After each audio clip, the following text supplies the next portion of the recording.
Welcome back to This Day Live, a Sunday talk show here on the Arise News Channel. Nigeria's senior men national football team, the Super Eagles, on Saturday again failed to beat one of their rivals in the race for qualification. Ahead of the 2026 FIFA World Cup in Mexico, Canada, and the United States, the Eagles labored to a 1-1 draw against South Africa's Bafana in a match played at Godswill Akpabio Stadium, Unuyo, Akwa Ibom State. Arise Sports anchor Aron Akerejola covered the game. He now joins me for an overview of the Nigerian team's impressive performance thus far and how the rest of the qualifiers are playing out elsewhere on the continent. Good to have you back to Lagos, Aron. Well, when we discussed this subject on, was it Friday morning? Yes, it was Friday. Yeah, I was saying... Okay, we discussed it on Monday, last week, Monday. Okay. Wednesday. We also discussed it also on Friday. Yes. When I said, this your Finidi George, your friend. Yeah. He was saying he will adopt a 4-3-3 formation. Which he didn't do. A flat defensive and then, 3 strikers in front. And then, we ended up with a draw. In the last 3 matches that we have played, we've been drawing 1-1. Just a draw anyway. And now it's a draw now in a match that we should win. But Finidi George is saying, we didn't do well in the first half, but we did very well in the second half and all that. But many Nigerians are nervous because when we meet the Republic of Benin on Monday, if we lose that, we are already 5 out of 6 teams in Group C. Do we really have every reason to be truly anxious? The truth is, we are anxious already. We've been anxious from match day 2, where we actually drew, because we didn't, going into this set of fixtures, a lot of people would have looked at it and said, the only banana peel they probably foresee is the Bafana. And maybe our former coach, Genatro, might throw his spanner in the works. That's the game against Benin Republic. So, a lot of people thought it was a sure 3 points in the bag for teams like Rwanda, Lesotho, Zimbabwe. But that hasn't been the case. It's unfortunate, really, really unfortunate. And I have looked at this team, and Doctor, over the years, because we've spoken about the national team of the Super Eagles. And it's unfortunate that we've run through a series of coaches. We're speaking and dialoguing about the Super Eagles. We've actually spoken about 4 different coaches right now. Genatro, Cerezo Eguavon. We've spoken about, what's his name now? Jose Pizarro. And now Finidi George. Finidi George is the 4th coach. 4 different coaches, same results. Now the big question is this. If we are seeing the same results from different coaches, is it that all the coaches we've employed are all bad? Or probably there is something wrong with the nucleus of the team? Is now the big question. Because I've looked at that team. The team has all the trappings to be a great team. But they are just a good team. Because mentality is that monster mentality, that winning mentality, like I said to my co-anchor Abi, that separates good from great is missing within the ranks of the Super Eagles. Because you can see that they would do all the hard work to get there. But that little, maybe some might say is luck, but some might say it is expertise to take it from 0 to hero. It's not there. Ademola Lookman literally had the game in the scruff of his hand. He could have just snapped that particular game, won it for the Super Eagles. It never happened. Samuel Chukwu is the same thing. Alexander Iwobi was profligate in front of goal. These are the things we're talking about. Maybe the coach has not instilled, not tactics, not techniques, but instilled the kind of mentality to say we are going against minnows. They must remain minnows. In these 3 games in these qualifiers for Group C, we've all come from behind to actually draw those games. It's not like we actually played and actually went ahead and they were lucky to probably sneak one in. We'd had to play catch up all through. And it is reminiscent of one thing and one thing alone, that right now, mentally, the players are not there For their club size, they might get the motivation to go there. Okay. But right now, they're at a low ebb. I hear this argument about individual brilliance of players, of footballers. True. Now, we seem to have people who are individually brilliant, but where is the coach? Was it Amaju Pinnick we had on this program? Yeah. And he was talking about the technical team at the back end. Yes. That it's not just about the coach, that you need a solid team at the back end that can read a match. True. And offer, good advice to the manager. So I don't think it would be fair to just blame the players. If you have individual brilliance and you don't have the technical capacity to manage them, Doctor, you give excuses. No, I'm not just isolating the players. I'm not talking about when you look at a period, which is looking like a very low period or a dark period in the history of the Super Eagles. That's what I'm actually referring to. As against the players. Now, the coach, I must say this, everyone close to me, I said, this man has scored an ultimate own goal by putting a Paul Onachu in a big game of this magnitude. This is a man that has only scored 3 goals. Up until then, 3 goals in 21 appearances. Now make it 22. He's only scored 3 goals in 22. He didn't use Victor Boniface, right? I think Boniface was not fully fit. Oh, I see. Okay, so probably that can be excused. But Terry Murphy looks more of a clinical striker than Paul Onachu. Maybe not for club, but for country. That is the case. 3 goals in 22 appearances.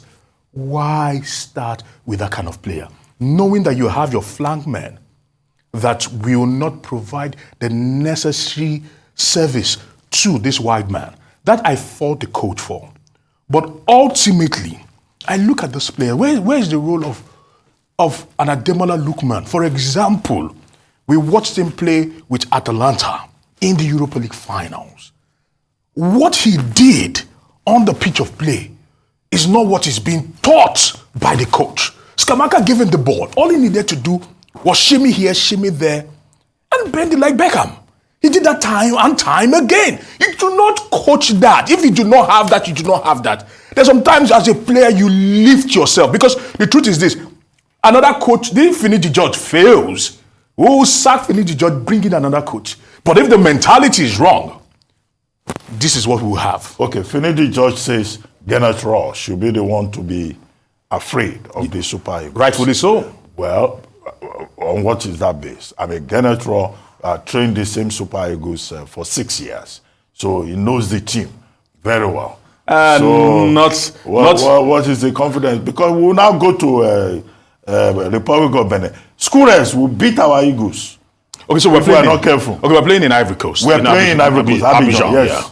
So, Fantastic Stadium, talking about the Felix Hofwe Bonny Stadium, we're there to cover the Nations Cup for Rise News there. That's true. Yes. So, fantastic stadium. The players do not have any reason to say that the pitch was the problem.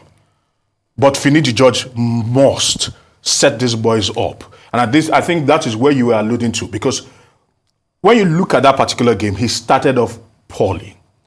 Found his feet in the second half. Made some changes, and the team dominated. But it was now up to the boys to be able to do the work, which they did not do. I'm hoping that Finidi George will not start on the back foot again by refusing to put the best legs on the pitch to play the game. That is only where I fought Finidi George. He made a schoolboy error in the starting lineup. He didn't put the best legs on the pitch to prosecute that match. That I will fault him for. He was able to wriggle his way out of that problem. But, Doctor, I will still say this. Players are the ones that win matches, not coaches. Because as a player, you must want it. All the coach needs to do is say, okay, this player, for example, I don't think he's doing well. Let me bring a player from the bench. And that player has the fire in his belly to go out there and decide that I will make the difference. Okay, as a sports correspondent and a Nigerian, tell me, how do you feel that we're in a group where Rwanda, Lesotho, Zimbabwe are ahead and we are number 5? I mean, how do you feel as a Nigerian? Doctor, I am disappointed that the players do not share our sentiments. I am disappointed. You keep blaming these players. The coach does not share our sentiments. Okay. Because the truth is this, like I've said, I've mentioned 4 coaches, and we are seeing the same result. Doctor, that means it's either the foundations are very faulty. Because if we keep changing, we might change another coach, we might still see the same results. We said the late Stephen Okechukwu wasn't good enough at a certain time. We fired him. We said Samson Siasia and his crack team of Amunike and the rest of the gang were not good enough at the time. And we fired them, even though they were appointed on an interim basis. Doctor, we should be ashamed of ourselves that a big wig when it comes to African football. FIFA has said it time and time again. There cannot be a World Cup, especially having contingents from Africa. Something will be missing if you do not have Nigeria there. They've said it and echoed it because the flair, the color, the followership, the support that Nigeria gets, garners, and brings to the World Cup is on another different level. But we've not understood that we are up there. We are still acting. Some have said that probably it's because we have brought in players that do not share the deep-rooted history when it comes to African football, that some of these people were not born in Nigeria, they were not raised in Nigeria, they do not really understand what it takes to fly the colors of Nigeria. I don't know if that is true.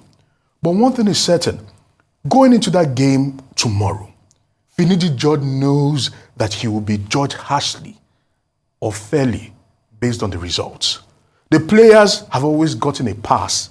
That is why I'm just using the opportunity to talk to them, because we've seen these players, the attitude they show before and after a game, like, oh, let them kill themselves. Meanwhile, some people are hurting, some people cannot even eat. And these players are thinking of playing video games, going to parties, having girls around, and just trying to enjoy themselves. In their own mind, they've tuned off, this is holiday mode. The season is ended, and we want to just go somewhere, maybe Ibiza or somewhere, or St. Kitts, or just go somewhere and enjoy my holiday. I've worked hard enough. Some of them have tuned off. And, Doctor, it is the responsibility of the coach. That's why I always insist they should fire a coach, because John Maxwell will say that everything rises and falls on leaders. It's the responsibility of the coach to instill that sense of urgency, to instill that sense of desperation into these boys. I'm hoping he can do that. That is his job. That is what he's being paid to do. I'm hoping he can do that. He has between today and tomorrow. Any prediction as to what may well happen tomorrow? When we meet the Scures of Republic of Benin. I will favor a 2-1 win. I will favor a narrow 2-1 win. I would have said 1-0 in favor of the Super Eagles. But I am scared because these Super Eagles, even though we have some of the best attacking forces on the continent, they are too blunt of an instrument to make a mark as they should. So I will favor a 2-1, a narrow. It will not be convincing because they don't know how to play. Individually, they might be good, but they are not a good team. They are a very, very subpar team, an average, and I say average, excuse me, I take that word back, below average team. And Finidi George will need to change that. But for the players, they do not care. Whether you call them names, they do not care. Okay, I hope that we all remember that there was a clause in the Finidi George contract that says that his main assignment is to qualify the Super Eagles for the because Doctor Terry Murphy, Doctor, just imagine. If he Doctor, how do you coach? Terry Murphy had literally the last kick of the game. He had the opportunity, one-on-one with Rowan Williams, the goalkeeper of South Africa. All you needed to do was find a way to bury that ball. But he decided to try to round up the goalkeeper. If you are not sure, the rule of football, if you're not sure they can completely round up a goolkeeper, don't even try that. Anyway. Oh, Doctor, these players are just our fingers disappointed. For tomorrow, okay? I'm hoping, I'm hoping. I like your passion. But I always say it, a day will come when people like you will be drafted to go into that pitch to defend Nigeria's integrity. Let's see how much of I hope that day never comes. I hope that day never comes. I hope that day never comes. Anyway, thank you very much, Aron Akerejola, Always a pleasure. Arise Sports correspondent.